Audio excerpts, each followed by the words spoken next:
Disclaimer, this is a video of me reacting to someone else's Five Nights at Freddy's theory. I don't always agree with them, but that has nothing to do with how I feel about them as a person or even their channel as a whole. I have and will continue to make it clear that I am a fan of this creator, and this video is simply me providing my own opinions on their theory. This video is not trying to say that I know better or am better than this creator, it's simply me seeking out other people's opinions so that I can explain the things that I agree with, the things I don't, and so I can understand these alternate opinions whether I agree or not. Anything negative I say or any negative reaction I have towards the theory is just me disagreeing, and I will always explain my point of view. Whether you agree with my stance or the creators, please just be civil towards both of us in the comments. Thank you and enjoy the video.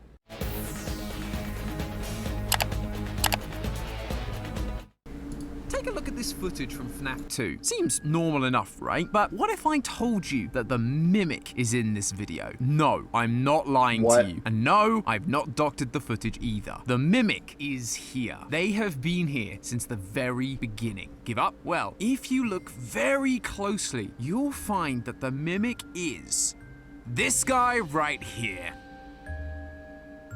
Hello Internet! Welcome to Game Theory, the show that cannot believe it has been 10 whole years of FNAF. Feels like just yesterday I was watching Markiplier scream at this tiny unknown indie game, and now it's an indie horror empire full of games, movies, books, and more merch than a Pizzaplex can handle. 10 years is a big deal. Believe me, we would know. And so to celebrate, Scott pulled out all the stops. We got an anniversary week full of fanverse games, demos, books, movie teasers, and of course the crown jewel that was Into the Pit. Though while that game offers a lot in the way of theorizing, that's not what I wanted to talk about today. Don't worry, that video is coming. I just need a little more time. So make sure you're subscribed so you don't miss that video when it drops. There may also be a special theorist surprise in store. Hint, hint. But for this episode, instead of talking about the biggest release of the week, I wanted to talk about the biggest surprise. You see, we knew about every release that was happening during this anniversary week ahead of time. That was except for one. Steel Wool had a mystery announcement slot, and a lot of us just assumed it was going to be DLC for Help Wanted 2, but that's not what we got. Instead, Steel I wonder if Wool we're now just not going to get any sideswiped DLC us for by Help Wanted 2. revealing a If so, it's kind 40-second of sad. teaser, not for DLC, but for a brand new game. We open on a 70s style carpet. The camera tilts up to reveal a Jack-in-the-Box playing music. The music stops, the box opens, and we hear a laugh as a clown mask peeks out from the box. The film reel we're watching begins to burn up, revealing the date 1979. Finally, we see a title card appear from the darkness. Secret of the Mimic. The internet lost their collective minds over this. Not only were we getting a game exploring the character that was a complete mystery when it appeared at the end of Ruin, unless you happen to read the books, but it was also going to be a prequel, set before any other FNAF game. A lot of us have been theorizing about the origins of Freddy's ever since we got the Fredbear Singing Show ticket in Security Breach, and in 2025, it looks like we're gonna see if we were right. But you know what? I'm not willing to wait that long. Call me impatient, but when you take a closer look, this 40-second teaser has actually told us a lot more than you'd initially think. This teaser confirms that we were right that the Mimic is from the earliest days in Fazbear Entertainment's history, but it also suggests that the Mimic's first appearance wasn't in Ruin, nor was it Security Breach, nor was it Help Wanted. No, we are being shown that the Mimic has actually been hiding in plain sight since the very beginning. The pieces were in place for us to figure it out. We just weren't able to follow the breadcrumb, or should I say, paper trail to realize sooner. So wind up that music box, friends, because when it opens, we'll be diving in head first to see what secrets the Mimic has been hiding. And in doing so, I believe we may finally be able to resolve one of the biggest conflicts currently facing the FNAF timeline. A wound first inflicted on me. Oh yeah, today's gonna be a big one. So let's get into it. The first thing we gotta talk about is the design of Funky Tom over here. Jokey fan name aside, given the title of this game, it feels pretty unlikely that this is supposed to be anything other than the Mimic. But obviously it has the orange eyes. Endo we saw in Ruin. Now he's wearing a white mask with exaggerated eyelashes, rounded cheeks, and a bright red nose. Ugh, I can feel the childhood trauma rushing back. It also pops out of a Jack-in-the-Box, so clearly Steel Wool are going for a clown aesthetic with this newest version of the Mimic. Or is it the oldest version. This new old look does tie into our previous theories about the origins of Fazbear Entertainment. In that video, we discussed this poster from Help Wanted 2, a poster with a circus tent and the date 1970 on it. That, along with the mascot costumes in the ruined basement, Glitch Trap's design, official artwork of traditional mascot costumes, and references throughout the books, all seem to be telling us that Fazbear Entertainment didn't start with the creation of Fredbear's Family Diner, but as a traveling circus. Instead of the animatronics or springlock suits that we know and love today, this circus used more traditional, rudimentary mascot costumes. They were still the same characters, Freddy, Bonnie, and Chica, but played by human performers. Though there was one exception. We ended that theory suggesting that the Mimic was also part of that same Fazbear Sorry, circus. I'm typing a little bit. It shares design similarities with Sun and Moon, a jester who was associated with the carousel from the Fall Fest circus, a carousel that we watch burn. Repeatedly in Help Wanted 2, we see the festival burn down, both in the carousel level and in the Fazablast level. And what else do we know is burnt? The Mimic. In the first epilogue of Tales from the Pizzaplex, when the Mimic arrives, it is first described as being burnt. Thus, Yes. it seems like the Mimic has been here since that Fall Fest in the 70s. You might think I was celebrating this fact. My first FNAF theory was right, let's go! But then, the worry began to sink in. It always feels a bit wrong when a prequel introduces a new character. Plus, this franchise never gets rid of characters. We've had 28 versions of Freddy, 19 versions of Bonnie, and we even got 11 versions of Balloon Boy. Who asked for that? So then, why try to awkwardly insert the Mimic into the previous lore? I mean, retcon much? Except, what if I told you we have seen this clown before? Somewhere you never suspect. FNAF 2. I am, of course, talking about the characters I've been teasing since the start of the episode. The Paper Pals. No, I wasn't joking. But These guys really are the key to everything. If you How? don't know who I'm talking about, the Paper Pals are these simple characters made from paper plates that have been hanging out on the walls of pizzerias ever since their introduction. To this day, we've never really given them much thought. They never seem to be that important, but their continued existence in the franchise has always struck me as unusual. In fact, the only reason I was reminded of them is because I was watching Dorco's playthrough of Into the Pit, and wouldn't you know it, they are once again just hanging out. For them to keep showing up, especially in these modern titles, they have to be important. I don't think think the weird so. Clown Mimic is the piece that ties them all together. Originally, there were 3 of these. Seriously, though, guys. they're literally Freddy paper Pal, plate dolls. I don't Bonnie think Pal, they and would matter this that much. thing. According to the game files, he's just called Paper Paper Buddy. Yeah. And of the 3, he's definitely the weird one. In FNAF 2, he could just disappear from the wall and suddenly appear in your office. He didn't do anything, he was just there. Now. Yeah. Even his design feels out of place. The other 2 are clearly characters we know, Freddy and Bonnie, duh. But this guy doesn't have any recognizable features. He's got red arms, blue legs, a big smile, and a big nose. It's just so weird.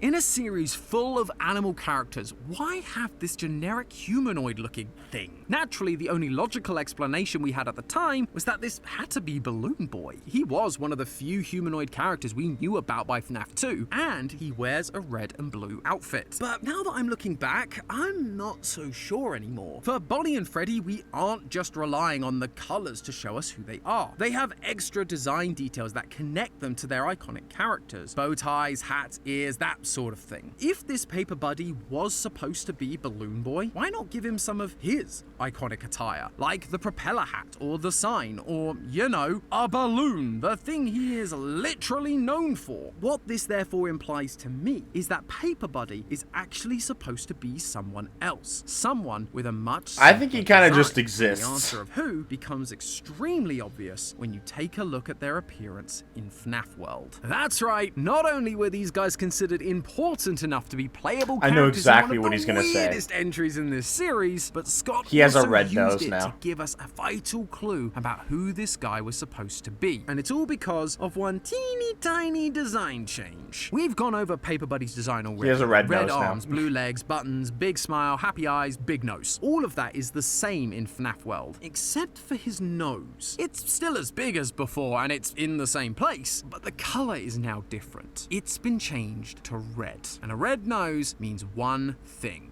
clowns. What we're seeing is Paper Buddy's design matching exactly with the iconic design of clowns, and therefore also matches what we've seen from the Mimic in this latest teaser. Now, I recognize that this feels like a stretch. This is all down to interpretation. Yeah. It could be taken a number of different ways. Believe me, I was honestly unsure of all of this too. That was until I found this. The final clue that absolutely sealed the deal. I just feel like it's kind of Paper Buddy random. Is the Mimic. Take a look at the attacks the Paper Pals have in FNAF World. The first two are Prize Ball 2 and Mystery Box 2. Both generic attacks that would make sense for any character in any pizzeria. But the third and final attack is called something very specific. Mimic Ball. A move that mimics the last attack used. I could not believe it when I saw this. Of all of the games, it was FNAF World showing us that the Paper Pals were specifically able to mimic others. The third Paper Pal from FNAF 2. Don't other Paper characters Buddy have Mimic Ball too? version Does of Shadow the Bonnie? new clown mimic that we saw in the teaser. I feel like In my Shadow Bonnie previous does theory, too. I mentioned how FNAF 2 isn't a revamp of the old franchise, but a callback to the circus origins of the franchise. The red-cheeked toy animatronics were calling back to the original costumes worn at the circus. You have the carousel calling back to the carousel from Full Festival. Yeah, Shadow Bonnie has Not Mimic Ball on too. it I don't think that really and means now that much. We have Paper Buddy calling back to the clown mimic that was present at that same circus. It all just fits together so neatly. It could also explain the clown mask in things like Sister Location, the one that would later go on to become Ennard. Why is that mask in such a position of prominence? Because it was the third member of that original circus trio. Someone who had been there since the And beginning. Fredbear? Although, speaking of trio, Does while Fredbear? Paper Buddy being the mimic and appearing in FNAF 2 makes sense, him being grouped with Freddy and Bonnie feels a bit odd, right? Even for the early days of the franchise, a clown isn't the obvious I mean, I one will to say pair with that Freddy and Bonnie. I will say that if this was to be Funky Tom,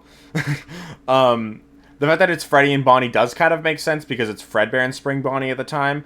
I just feel like it's a stretch to associate this random Paper Pal with the Mimic of all things. Like, I'm not saying like he's wrong or anything. I'm just saying it's really random, you know?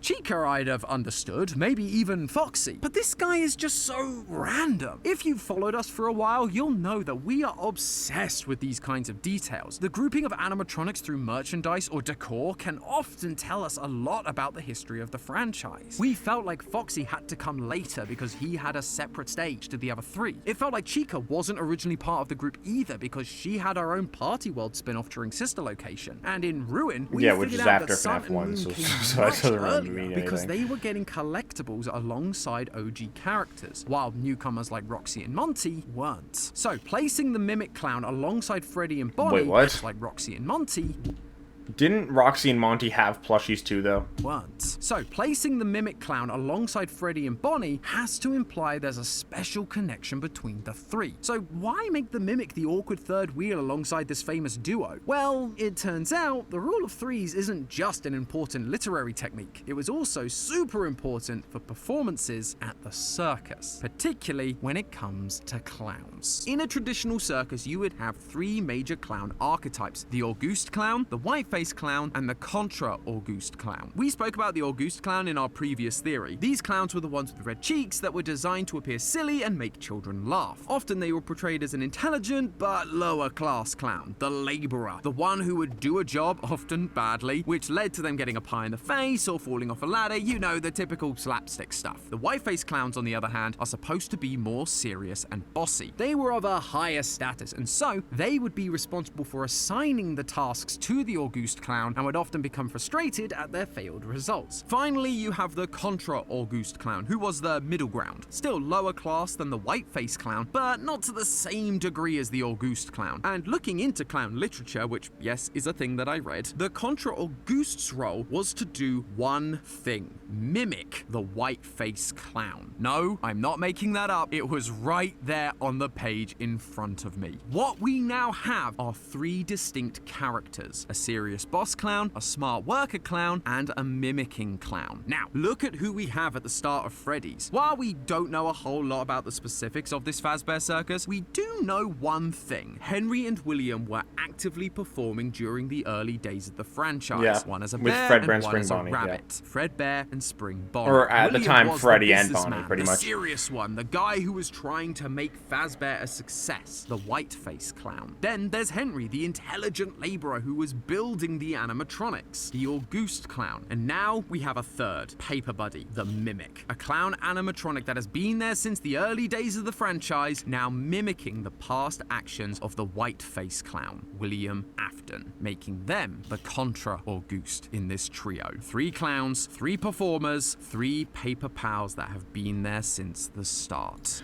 I will say that, like, I would not be surprised if this was how it went down.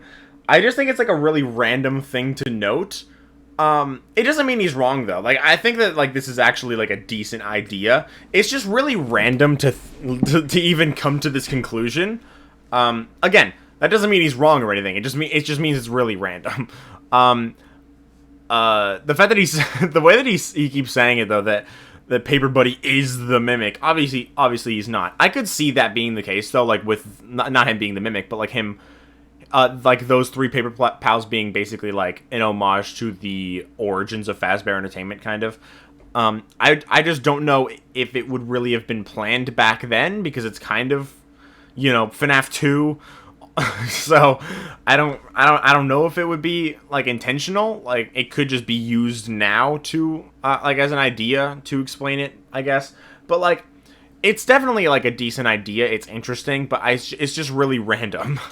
But sadly, choosing Afton to be the one to mimic wasn't the best decision. When this trailer was announced, Brian Freyamuth, the design director at Steel Wool, tweeted about it saying, "The evil that men do lives after them. The good is oft interred with their bones." This is a quote from Shakespeare's Julius Caesar. My immediate reaction was, oh yeah, this is about Afton being dead, and now here's evil lives on in the mimic, who is now continuing to hurt and kill people beyond his death. Like we've been predicting this whole time. But as I've thought it over, I think it might be something more than that. I actually think that this line is telling us the main plot point that we will see in Secret of the Mimic. A plot point that will finally answer the question that has haunted me ever since the release of Help Wanted 2. What did Henry mean by a wound first inflicted on me? This Charlotte line comes died from first, the that's Insanity what it ending means. of 6. Henry talks about how Afton used the souls of the children he'd killed to create Remnant, and then continued to torture them to create the fun times. But the most important part of that monologue is when he turns inwards and begins reflecting on his own part in all of this. He ends up saying he needs to heal this wound, a wound first inflicted on me, one that I let bleed out. For the longest time, we believed this was referencing Afton killing his daughter, Charlie. She was Afton's first victim, which I think led that's on to the definitely still killing of true, all the though. missing children. That was the wound that was inflicted on Henry, the death of his own daughter. I don't know what he'll that say, then though. bled out to the death of so many others.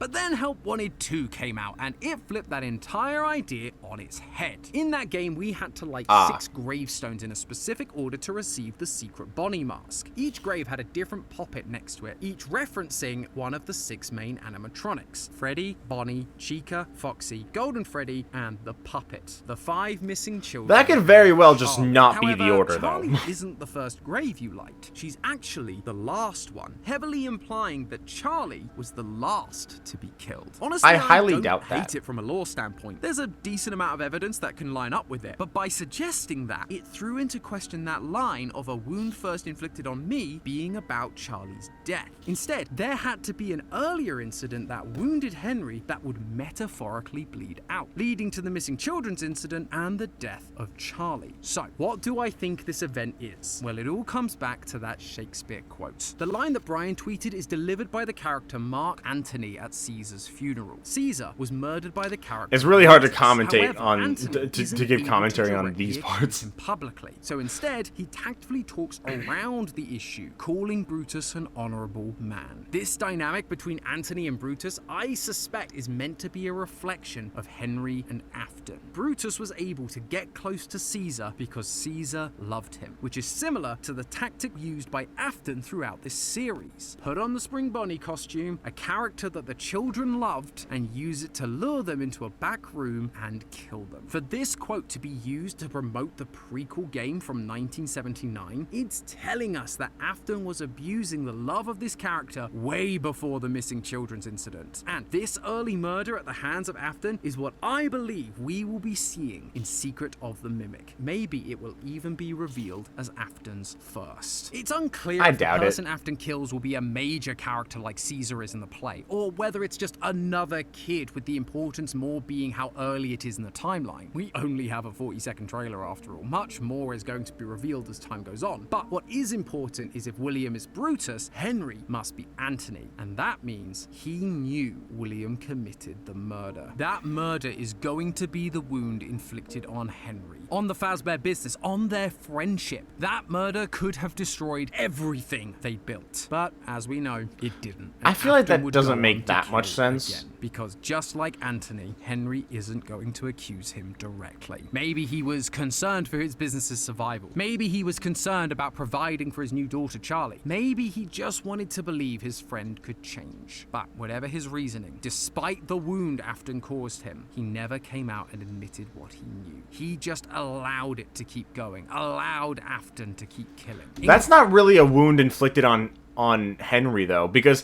if he doesn't say anything, then the business works fine still. So it's not a wound on Henry unless it's actually one of his kids, which it isn't, because it's not Sammy, because he doesn't even die in the books, and he was literally like a newborn at this time.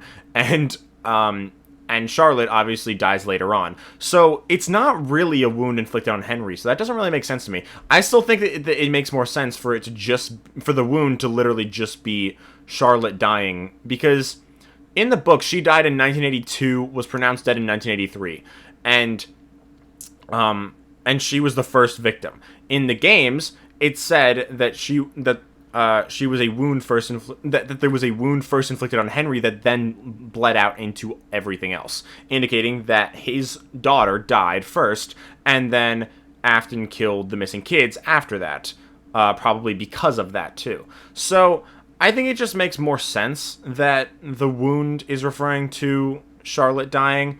Like, I kind of see where he's coming from, but it just doesn't make that much sense to me, because it's a wound first inflicted on him.